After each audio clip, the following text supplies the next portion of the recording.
you and open your spiritual eyes to see Jesus today. Welcome you to watch a broadcast by Lord Jesus Christ, the Only Hope program. Take a moment to get your Bibles and listen to this wonderful message of the season that we are living in, the Feast of Unleavened Bread, that can change your lives forever. Watch with faith and expectation, you will be blessed. All glory be to Jesus. எல்லா மகிமையும் ஆண்டவராகிய இயேசு கிறிஸ்து ஒருவருக்கே.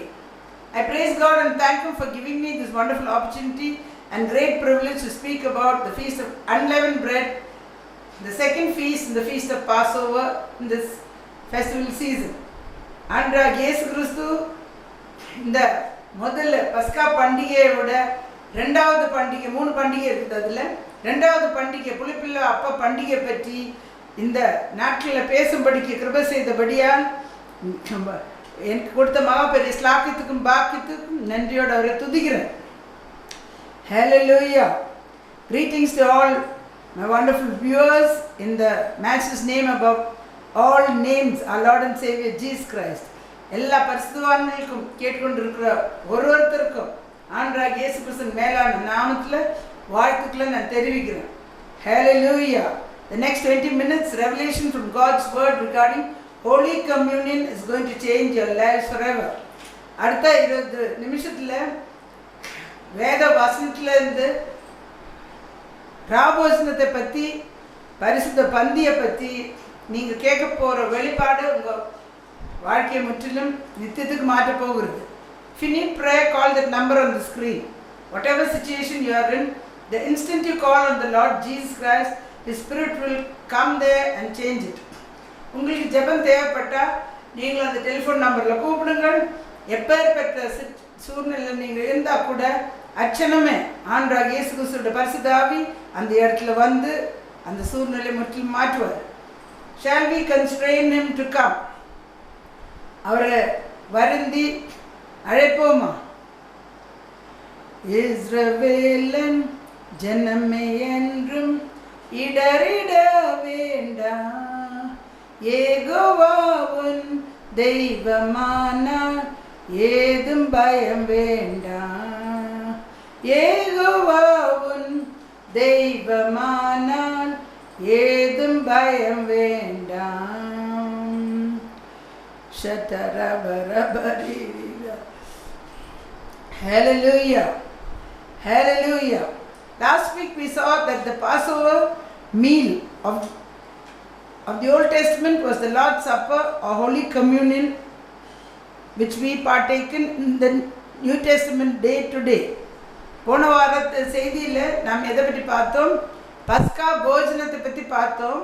பழைய ஏற்பாட்டில் அந்த பஸ்கா போஜனம் வந்து புதிய ஏற்பாட்டில் ராபோஜனம், கர்த்தருடைய பந்தி, கர்த்தருடைய பரிசுத்த பந்தியில் பங்கு பெறுறது தான் இன்றைக்கு கர்த்தருடைய ஜனங்களுக்குன்னு பார்த்தோம். In the Old Testament they killed a lamb, put the blood on the doorpost. பழைய ஏற்பாட்டில் என்ன செய்தார்கள்? பஸ்கா பண்டிகைக்கு ஆட்டை அடித்து அந்த இரத்தத்தை வாசல் நிலக்கால் மேலே பூசினார்கள். And ate the body with unleavened bread. பிறகு அந்த சரீரத்தை ஒரு முறை பிரகாரம் அது சுட்டு அது புளிப்பில்லா அப்பத்தோடு புசிக்க வேணுமா இருந்தது. Today, since our Lord and Savior Jesus Christ has become the Passover lamb, over 2000 years ago, we have been permanently redeemed from sin, death, hell and the curse through sacrifice, through shed blood. இன்றைக்கு நாம் என்ன பார்க்குறோம்? Hallelujah. ஆண்டவராகிய இயேசு கிறிஸ்து மாம்சத்தில் வெளிப்பட்ட தேவன், the God who was manifest, Spirit God who was manifest in the flesh. Hallelujah. பஸ்கா ஆட்டுக்குட்டியா 2000 வருஷம் முன்பாக மாறினபடியால் மனுஷனை பாவத்திலேருந்து, மரணத்திலேருந்து, நரகத்திலேருந்து, சாபத்திலேருந்து அவருடைய தியாகத்தின் நிமித்தம், அவருடைய சிந்தின ரத்தத்தின் நிமித்தம், ஹல்லேலூயா, மனுஷனை முற்றிலும் இத்தனை காரியங்களிலிருந்து மீட்டு எடுத்ததை பார்க்குறோம். We have been declared as righteous and now we can enjoy the Shekinah glory of God. நம்மை நீதிமானாக அந்த ரத்தம் மாற்றுகிறது. அது வந்து இப்போ நாம் தேவனுடைய ஷெக்கினா மகிமையை நாம் அனுபவிக்க முடியும். When we sin, the glory of God leaves us. நம் பாவம் செய்யும்போது தேவனுடைய மகிமை நம்மை விட்டு போகிறத பார்க்கிறோம். When, hallelujah, through his blood he has conquered the world and the devil. அவருடைய ரத்தத்தினாலே உலகத்தையும் hallelujah பிசாசையும் ஜெயித்திருக்கிறார். His blood has redeemed us from death and hell. மரணத்திலிருந்தும் பாதாளத்திலிருந்தும் அவருடைய ரத்தம் நம்மை மீட்டெடுத்திருக்கிறார். Through his blood we can have sanctification, healing and fullness of the Holy Spirit. அவருடைய ரத்தத்தின் நிமித்தம் நாம் பரிசுத்தமாக முடியும், நாம் முழு சுகம் பெற்றுக்கொள்ள முடியும், பிறகு பரிசுத்தாவின் நிறைவு பெற்றுக்கொள்ள முடியும். Today where does it all start? Where do we have to look to? இன்றைக்கு நாம் எங்க நோக்கி பார்க்க வேணுமா இருக்கிறது? அது எங்கே அது ஆரம்பம் ஆயிட்டு இருக்குது? In the Old Testament, when the Israelites sinned, the serpents came and bit them. The Lord God told Moses to make a brazen serpent and hang it upon a pole. And all those who looked up to the brazen serpent were healed. பழைய ஏற்பாட்டில் Israel ஜனங்க கர்த்தருக்கு விரோதமாக பாவம் செய்த போது சர்ப்பங்களை அவங்க கடிச்சதை பார்க்கிறோம், செத்தார்கள். பிறகு ஹல்லேலூயா தேவனாகிய கர்த்தர் வந்து மோசேயை நோக்கி வெண்கல சர்ப்பத்தை செய்து ஒரு கோல் மேல மாட்டி அதை நோக்கி பார்க்கிற ஜனங்கள் எல்லாரும் சுகம் பெற்றார்கள் என்று பார்க்கிறோம். Today we have to look to the cross of our Lord and Savior Jesus Christ for healing, deliverance and breakthroughs in any area of our lives. இன்றைக்கு நமக்கு விடுதலை வேணுமா? ஆண்டவராகிய இயேசு கிறிஸ்துவோட சிலுவை நாம் நோக்கி பார்க்க வேணுமா இருக்கிறது? நமக்கு சுகம் வேணுமா? விடுதலை வேணுமா? எந்த பகுதியிலையும் விடுதலை வாசல் திறக்க வேணுமா? அந்த ஆண்டவராகிய இயேசு கிறிஸ்துவோட சிலுவை நோக்கி பார்க்கும்போது முழு விடுதலை பெற்றுக்கொள்வீர்கள். He has borne our griefs and carried our sorrows. He has taken all our infirmities and diseases. அவர் நம்முடைய பாடுகளை சுமந்து நம்முடைய துக்கங்களை ஏற்றுக்கொண்டிருக்கிறார். ஹல்லேலூயா. நம்முடைய பலவீனங்களும் நோய்களையும் ஹல்லேலூயா சுமந்து கொண்டிருக்கிறார். By his stripes we are healed. அவருடைய தழும்புகளாலே இன்றைக்கு நாம் குணமாகிறோம். Over 2000 years ago we were healed by the Lord Jesus sacrifice on the cross.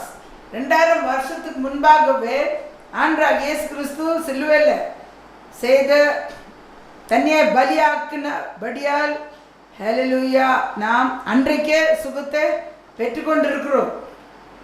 Sickness has no right in our bodies as the Lord Jesus Christ has already paid the price for it. மனுஷன சரீரத்தில் இன்னைக்கு இயேசுவை ஏற்றுக்கொண்ட சரீரத்தில் வியாதிக்கே இடமே இல்லை. ஏனென்றால் ஏற்கனவே ஆண்டவராகிய இயேசு கிறிஸ்து அது விலை கிரயம் கொடுத்து சுகத்தை வாங்கி விட்டிருக்கிறார். Hallelujah. We have been redeemed from the curse of the law and are now in the blessing of the Lord Jesus Christ. நாம் நியாயப்பிரமாணத்தின் சாபத்திலிருந்து நீங்களாக்கி இப்பொழுது நாம் ஹல்லேலூயா கர்த்தராகிய இயேசு கிறிஸ்துவின் ஆசீர்வாதத்தில் நாம் இருக்கிறோம். We read it in Galatians 3 verse 13. இந்த வசனம் கலாத்தியர் 3ஆம் அதிகாரம் 13ஆம் வசனத்தில் வாசிக்கிறோம். When we claim divine healing to flow through and through our bodies, we will not get sick. தெய்வீக சுகம் ஆண்டவரே என் சரீரத்தில் பாய்ந்து ஓடட்டும் என்று நாம் ஜெபிக்கும் போது தொடர்ந்து அனுதினமும் நாம் அப்படி செய்ய வேண்டும். Every day you have to do that. அனுதினமும் நாம் ஆண்டவரின் சுகமாக்கும் வல்லமை பாய்ந்து ஓட்டும் ஜெபிக்கும் போது நாம் வியாதி படமாட்டோம். Hallelujah. The Lord Jesus Christ died to redeem us from the curse and poverty. ஆண்டவராகிய இயேசு கிறிஸ்து ஏன் மரித்தார் என்றால் நம்ம சாபத்திலிருந்தும் தரித்திரத்திலிருந்து விடுதலை ஆக்கும்படிக்கு. The Passover of the Old Testament was once a year and it was animal's blood that covered man's sins once a year. பழைய ஏற்பாட்டின் பஸ்கா பண்டிகை வந்து வருஷத்தில் ஒரு தரம் கொண்டாடினார்கள். அது வந்து மிருகத்தின் ரத்தம் மனுஷனோட பாவம் அது மூடினது. Hallelujah. Today for us it is the priceless blood of our Lord and Savior Jesus Christ. இன்றைக்கு ஆண்டவராகிய இயேசு கிறிஸ்துவோட விலையேறப்பட்ட மாசற்ற ரத்தம், ஹalleluya, நம்ம பாவத்தை கழுகுறதுன்னு பார்க்கிறோம். Who died for us on Calvary cross. ஆண்டவராகிய இயேசு கிறிஸ்து சிலுவையில் மரித்து சிந்தின ரத்தத்துக்குல நாம் பாவ பரிகாரம் பெற்றுக்கொள்கிறோம். Spirit God was manifest in the flesh in the likeness of sinful man. ஆவியா இருக்கிற தேவன் மாம்சத்தில் வெளிப்பட்டு பாவம் செய்த மனுஷனை போலவே வெளிப்பட்டதை பார்க்கிறோம்.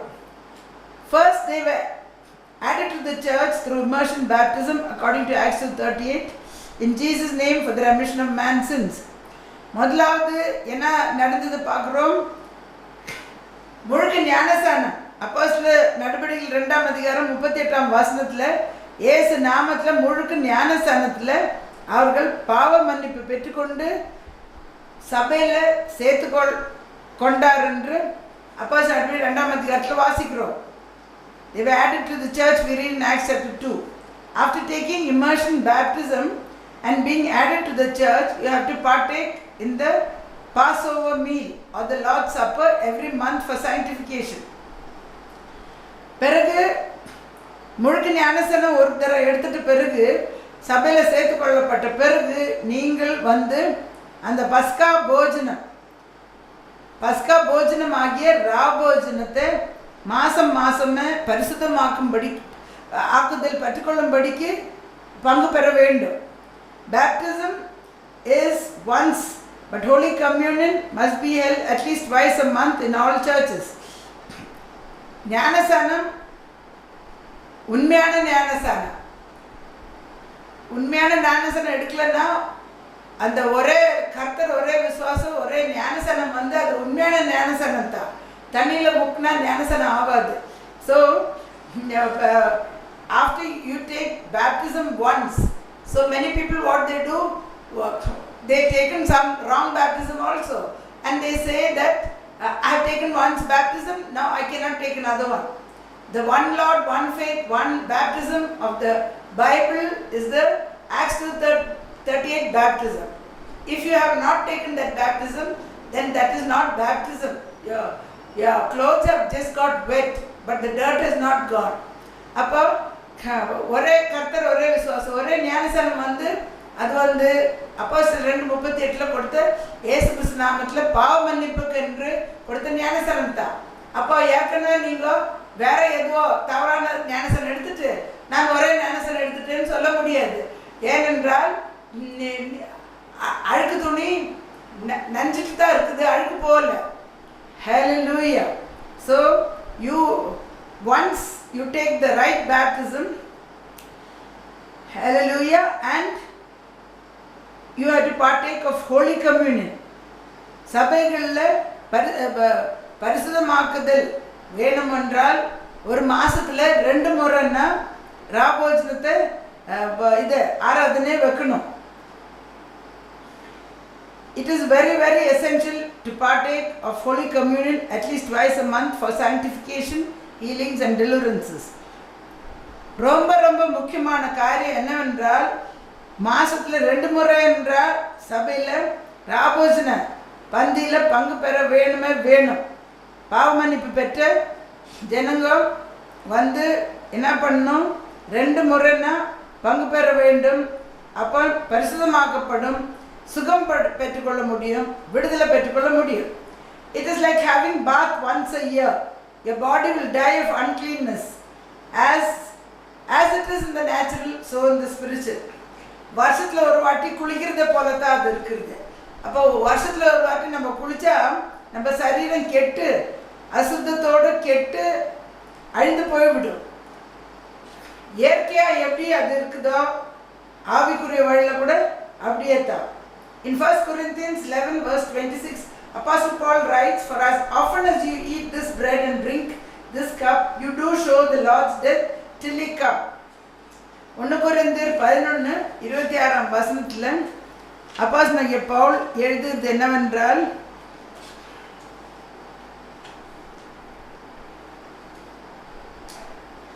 Hallelujah.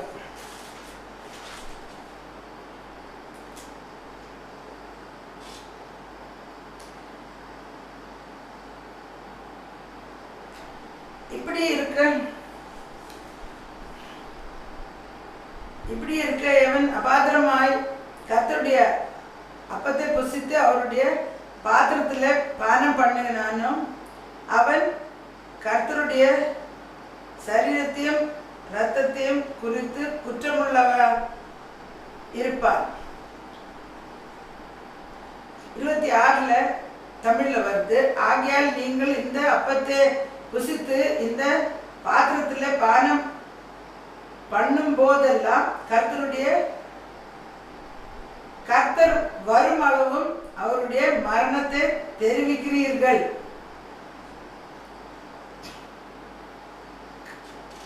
So, hallelujah, it is that you are showing forth the death of the Lord till he comes.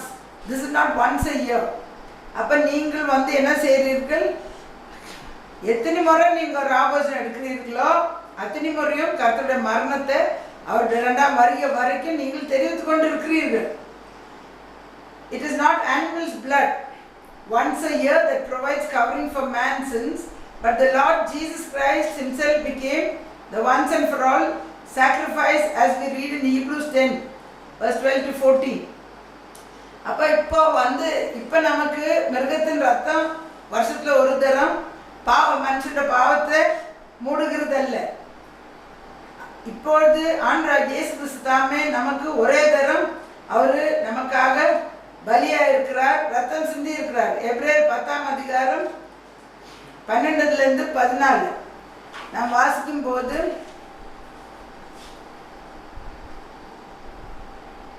all sacrifice, as we read, actually in verse 14 it says, for by one offering he has perfected forever them that are sanctified. அப்போ 14ஆம் வசனத்தில் எபிரேயர் 10ஆம் அதிகாரம், ஹalleluya, ஏனெனில் பரிசுத்தமாக்கப்படுகிறவர்களே ஒரே பலியினால் இவர் என்றென்றைக்கும் பூர்ணப்படுத்தி இருக்கிறார். Hallelujah.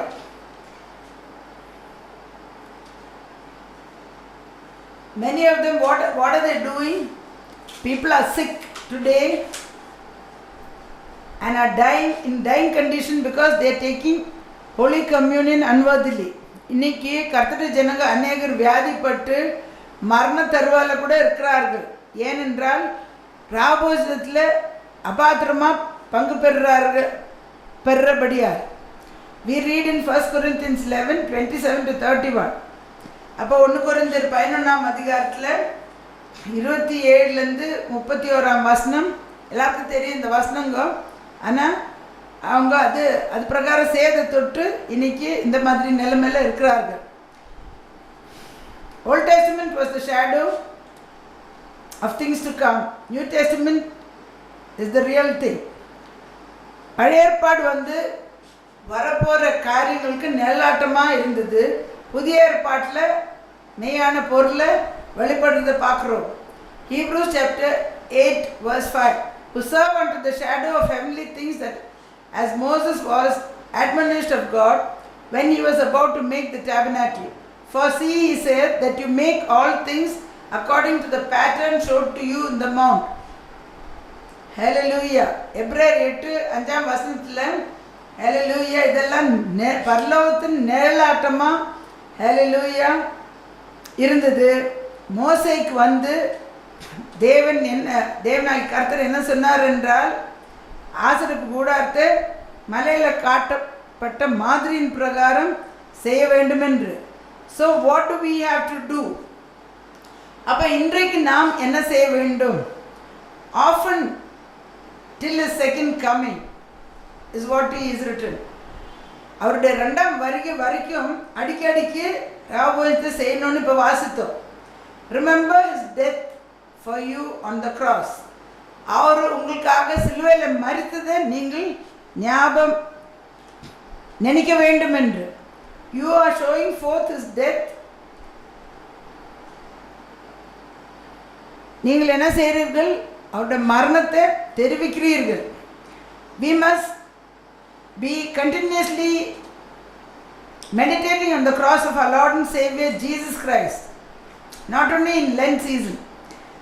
ஆண்டா இயேசு கிறிஸ்துவோட சிலுவை குறித்து தொடர்ந்து நாம் தியானம் செய்து கொண்டே இருக்கணும்.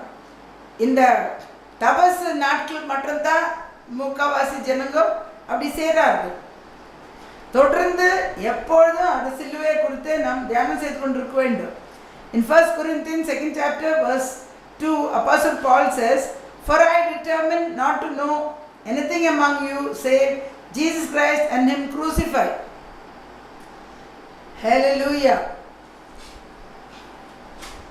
1 Corinthians 2:2 நாம் வாசிக்கிறோம்.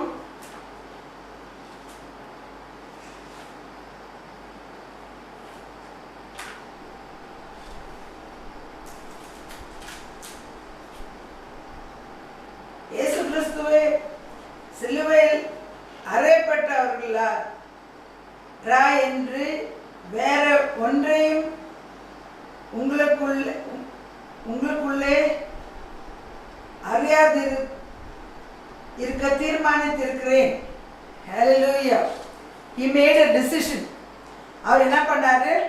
அவர் தீர்மானம் செய்திருக்கிறார். In the same way, in 1 Corinthians 1 verse 23 and 24, we preach Christ crucified unto the Jews a stumbling block, and unto Greeks foolishness, but unto them which are called both Jews and Greeks Christ the power of God and the wisdom of God. Hallelujah. அதே போலவே 1 கொரிந்தியர் 1:23-24,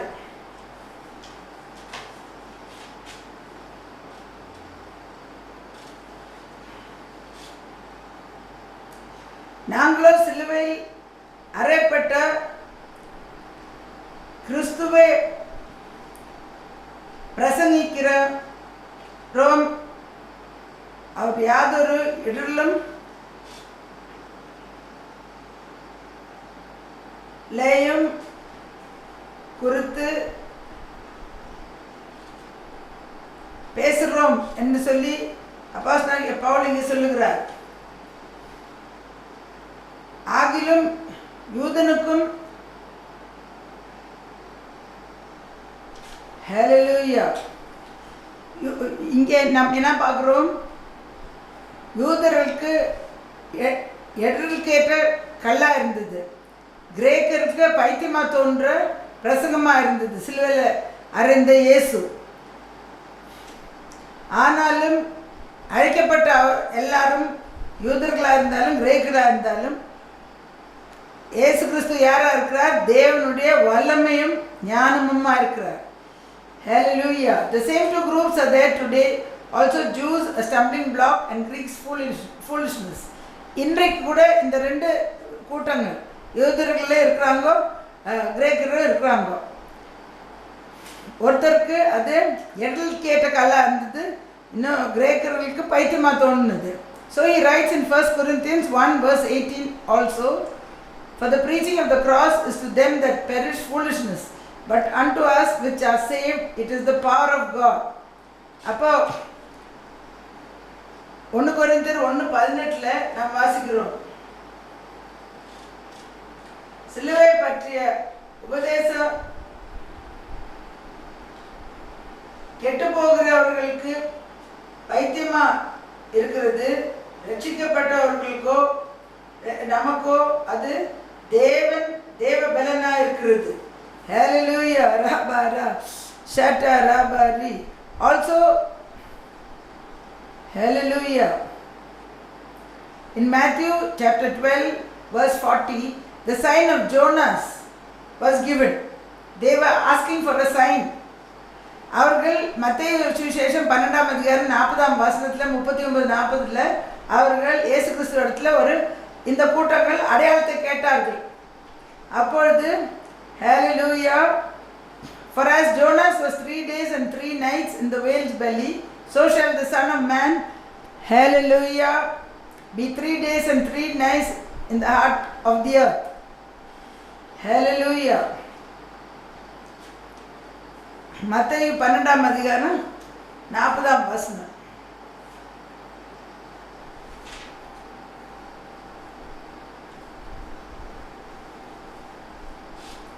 YONO இரவும் பகலும் மூன்று நாள் ஒரு பெரிய மீன் வயிற்றில் இருந்தது போல் மனுஷகுமாரன் இரவும் பகலும் 3 நாள் பூமியின் இருதயத்தில் இருப்பார். Hallelujah. Jesus answered the scribes and Pharisees who called him for a sign in verse 39. An evil and adulterous generation seeketh after a sign. There shall be no sign given them but the sign of the prophet Jonas. அப்போ 39 வசனம் நாம் வாசித்தோம்.